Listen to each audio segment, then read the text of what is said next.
Hello again, this is Mike with Toy Train Tips and Tricks, and today we are looking at these baby Madison cars produced by Lionel MPC in the 70s. In this case, cars from the Crescent Limited, but these baby Madisons, these smaller heavyweight passenger cars, include road names such as B&O, Milwaukee Road, Pennsylvania, Southern Crescent, the Blue Comet, Alton Limited, Chesney Seams Special, and others. And this was a neat innovation that MPC made in the 1970s, making a decent-looking heavyweight passenger car that was smaller than the post-war cars, so that would negotiate 027 track easily, but at the same time not look ridiculously small like the 027 Streamliners, in my opinion. Look way too small. So these were nice cars, and they made some changes along the way in couplers, in trucks, but for the most part, these are pretty similar cars. In my case, after 40 plus years, it's time to get in and revamp them a little bit, and the main thing being the lighting. Many of my cars, the bulbs have burned out completely, or in the case of this, as you can see, the car on the right, the lighting has become extremely dim over the years, and so I'm going to replace this incandescent lighting with LEDs, and I'm going to put flicker-free lighting in at the same time, so as the cars go around the layout, cross over turnouts and crossings, and sometimes even dirty track, the lights won't flicker on and off, and the passengers will be happier not having the headaches from the lights coming on and off. So let's follow along as we go step by step through how to disassemble these cars and install the new lighting. Okay, so I've got my observation car here, and again, these baby Madisons, they're about 1.5 inches shorter than the post-war heavyweight passenger cars, which again allows them to go around 027 curves. They are not true O scale, they're right around 1/64th actually. These cars look really good with, say, a Marx E7, which is a 1/64th approximate model. So they don't look good with the true 148 Lionel items, like F3s are too big. But some of the mid to small size steamers, like the 442 that some of the sets came with, and the 464 Hudsons that came with the sets, look really sharp with these. A true scale Hudson would be way too big for these. As these progressed through the years, the earliest models came with non-operating couplers. Then by the time we get to the Southern Crescent, we've got plastic trucks with operating couplers. Following this, the next one, the Blue Comet, came with 6-wheel trucks with metal side frames. And they are not compatible. You can't say, well, I'll just get some 6-wheel trucks and put them in the 4-wheel. They won't mount the same, and you would have to make extensive modifications to the underframe in order to make room for the 6-wheel trucks. So it's not really an easy switch like you might think. Okay, the biggest challenge to working on these cars is getting them disassembled. These cars use a no-screw assembly. And in fact, the roof portions are integral with the windows, and it actually locks into the floor to keep anyone from getting it apart. So how do you get it apart? Well, the key is, if you look up here to the ventilators, find a ventilator and the next window to the inside, whether it is here or whether it is here, and similar on the other side. These are the tabs where the windows lock into the floor. And this is designed, this is a little thicker, and it's designed that you can push in on the window, and then at the same time try to separate along this seam between the side of the car and the roof. So Lionel recommends a metal ruler for this. I have found that even better is the flat side of a brand new hacksaw blade. Don't use the tooth side, but the flat side of a hacksaw blade is really thin. And I made this little template to help me a little bit, but I don't know how necessary it is. But I use this, I line that up on the window, and I push down, And then at the same time as I push in on the tab, I try to wedge this into my seam very carefully. Oh, I heard a click. Okay, I've got a little bit of room there. Let's move to the next window. Let's try this other side. And again, find your ventilator. The next window inside is this one right here. And I'm going to push down right there while I find my seam. Where'd my seam go? Whoop! I think I just popped it back in on the other side. There we go. It's starting to separate. And you just slowly work your way around until you get this to where it will pop out.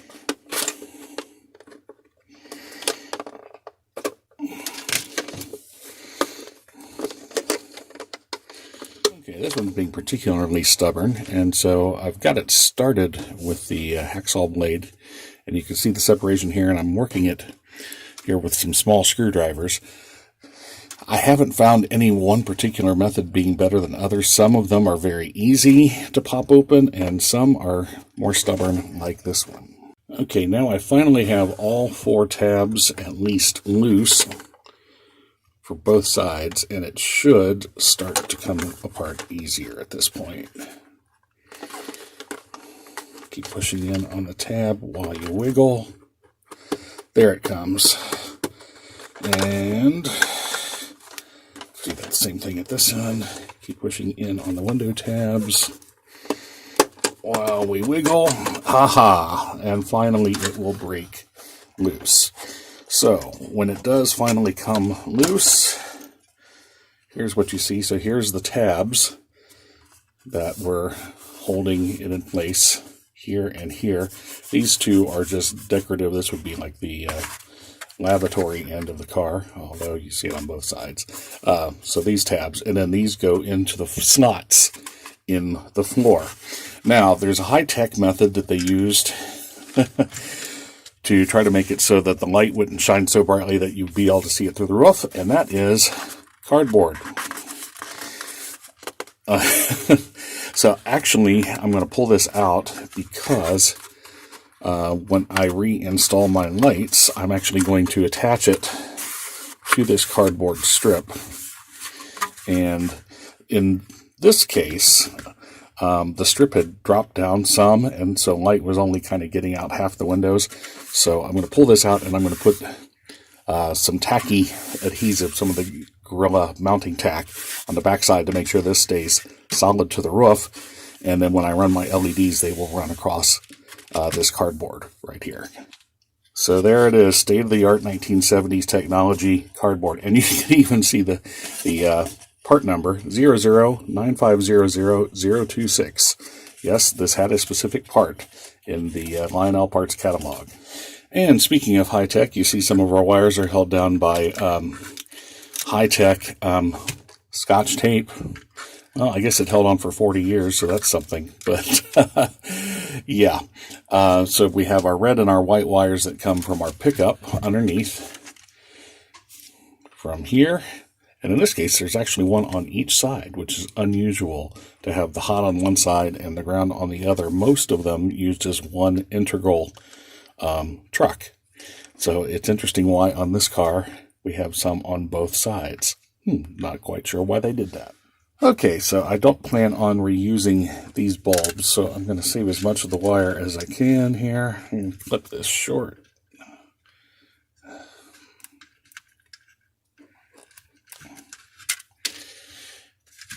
And same thing on the other side. Okay, so I still have my wires. Okay, and in inspecting my rollers, got some bad news here, and that is right here. I don't know if you can see it on camera, but there's a big gouge in the roller. Apparently at one point it wasn't rolling freely, it was just being dragged across the center rail, and it dug a nice little groove right there in the roller. So this is going to have to be replaced. So I've got a replacement roller set here. That means I'm going to have to be redoing the wiring as well. So I haven't decided yet. I have to think about this, whether I just want to replace both of these with one or keep this second one as a second ground. Not sure. But in any case, I need to remove this to get it ready for this. So I'm going to try to keep everything as intact as possible in case I can salvage some of this for parts. Keeping in mind that this is 40-year-old plastic, and basically you peel this back and it goes into slots in here, just to make things as low stress as possible to try to keep things from breaking. I'm going to pull the wheels out first, and I'm just going to take my flat-headed screwdriver, and again, try not to put so much stress on it that it'll break. There it comes. So, go on. One axle out. Two axles out. That one was much easier. Okay. And, so there, we'll take this one to show you. There are two little fingers on either side, and they pop into little holes on the truck itself. So it needs to be pulled out, again, a significant amount, but try not to break the tabs off. Hey, we got it intact. Good. So this one might be able to be salvaged and reused at some point. And actually, on second check, instead of replacing it with a whole new setup, I got a spare roller in my junk box, and so I'm just going to swap out the new roller for the old roller. So the first step is to get the old roller out. So you see there's these little tabs. One goes down, two go up, and they just link into our copper piece here. So I should be able to just pop that puppy right out, and there it is. And so that's the bad roller, and let's replace it with the good roller. Push it in, get the up tab right there. Now you see how loose that is. That kind of works, but I like to make these a little bit more secure, so I'm actually going to put a little dab of solder here and here to get these to hang together a little bit, and then I like to bend the copper down, and that makes these rollers a little more secure so they don't fall out.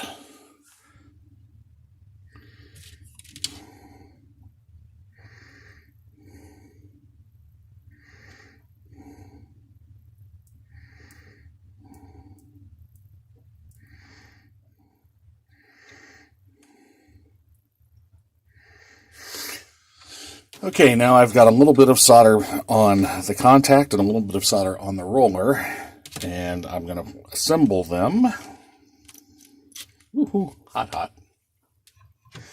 And then I'm going to hold the soldering iron on them to try to let some of this solder connect together to make this a little better. Whoop. To make this a little better connection, both electrically and mechanically. That goes in there.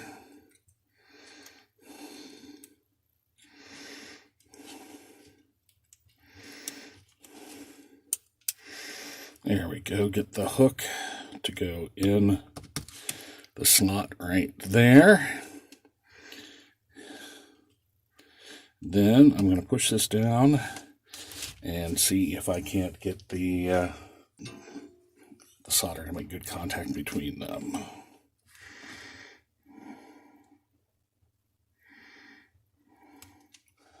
All right, so now at this point, I've decided I'm going to leave this one in place rather than risk breaking one. And so, since my solder joint is already here, and it's in good shape, we just need to reassemble this back into, I'll go ahead and drop the wire in there while I'm at it. Just reassemble this back into the truck. Find my slots on this side. Good. Give it a little encouragement on this side. Okay, and now we put our axles back on.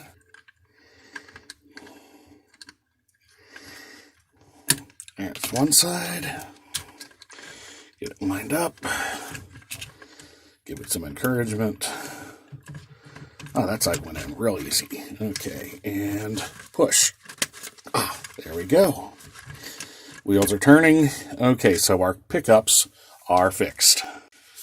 All right, I'm going to try to use the existing pickup wires here, which means I need to strip just a little bit off the edge of each one.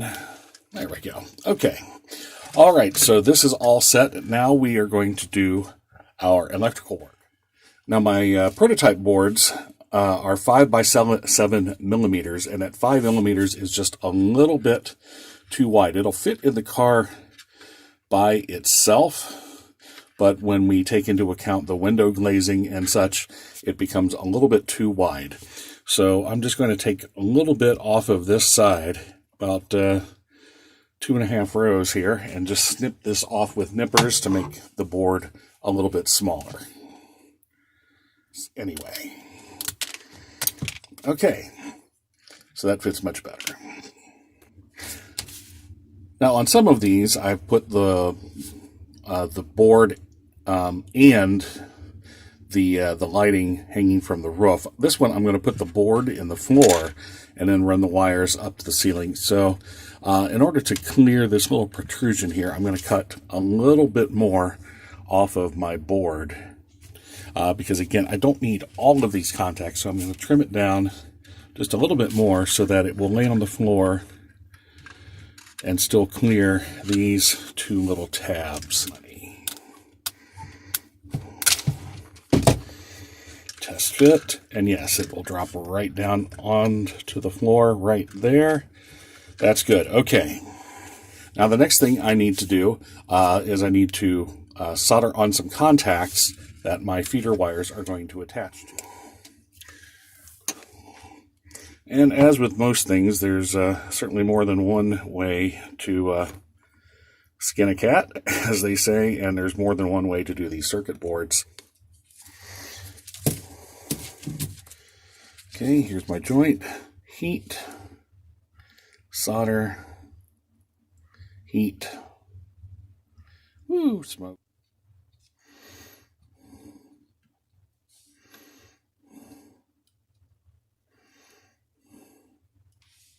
The next part of my circuit is this small bridge rectifier. It's going to turn my AC into DC.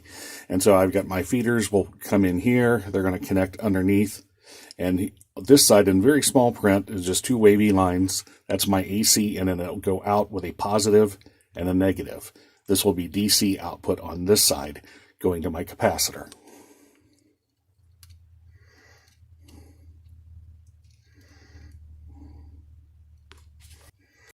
Now this part is very important. We have positive and negative coming out on the bridge rectifier. We need to make sure that the negative side of the capacitor goes to the negative side of the bridge rectifier, and vice versa, positive to positive. The longer lead is also positive. So the stripe is on negative, the longer lead is on positive, and that's how you know the difference. Then lastly, these two wires connect the circuit board to the LEDs that will be mounted on the car roof. Okay, so here comes a tricky part. I want to attach my pickup wires to my board. I don't want to do it with the board mounted in the car because I don't want the soldering heat anywhere near the plastic of the car. So it's going to be a little bit of a stretch to do this, but we'll get it done.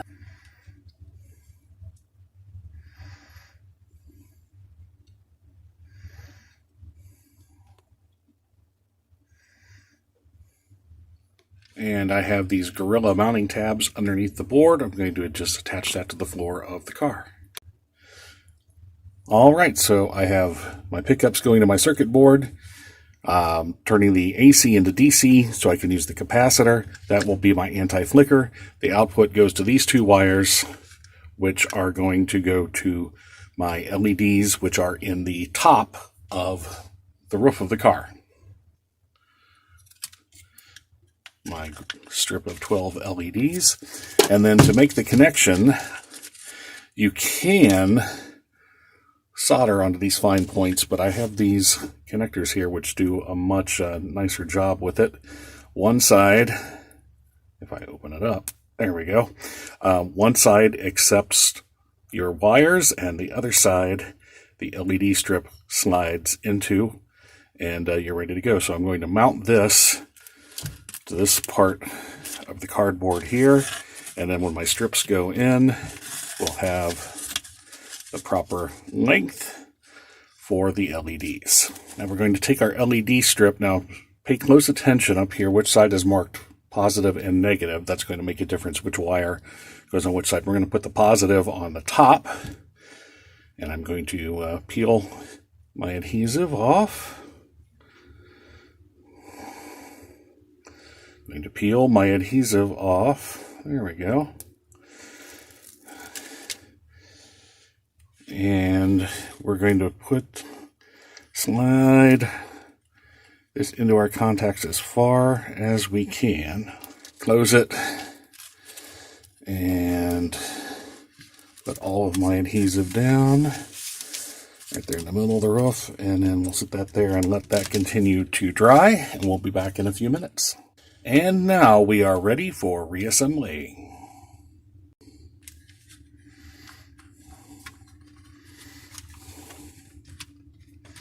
First, we're going to just test fit everything, and then we're going to check the power just to make sure before we make the final push to put it back together. So sitting it like this, let's go take it over to track power and see what happens. And now the moment of truth. Lights, just like the one I did before. This one is set and ready to go. Now, if you don't like the brightness, you have a couple of options. One is these LEDs are available in a soft white. This is the bright white. So if you don't like that effect, you want it closer to the original effect, you can get the yellower version, which is the soft white. Another option, you can kill the power a bit by adding a resistor between the circuit board and the LEDs. And so that would keep your power at a lower level, maxing it out. I don't seem to mind that.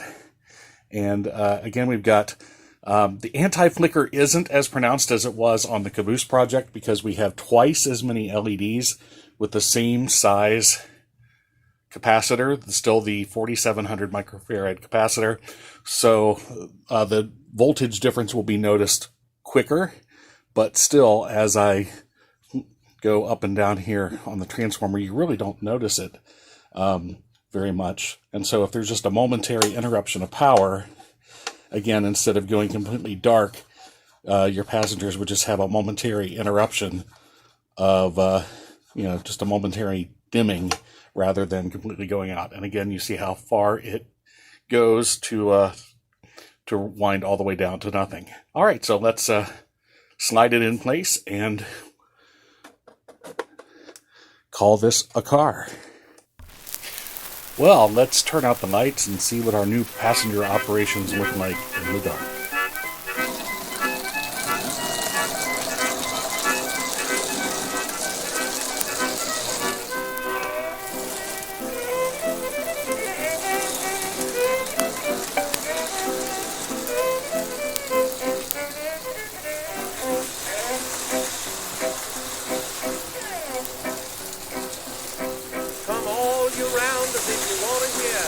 A story about a brave engineer. Now Casey Jones was around the name.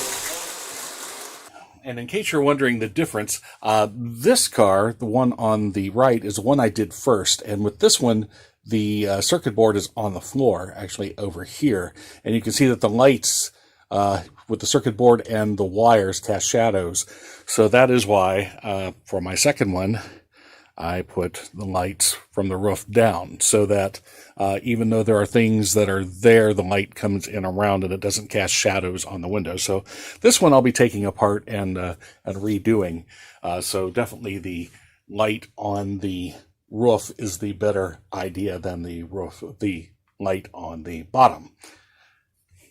So in any case, there it is. This is how to add your flicker resistant lighting to these Lionel Baby Madisons of the 1970s, using tape lights, a bridge rectifier, a capacitor, and just a little bit of time and some wiring, and you can rejuvenate your fleet of passenger cars as well. So as always, I hope you like the video. If you do, please click that like, click that share, subscribe, tell your friends, tell your neighbors, and until next time, keep those trains running.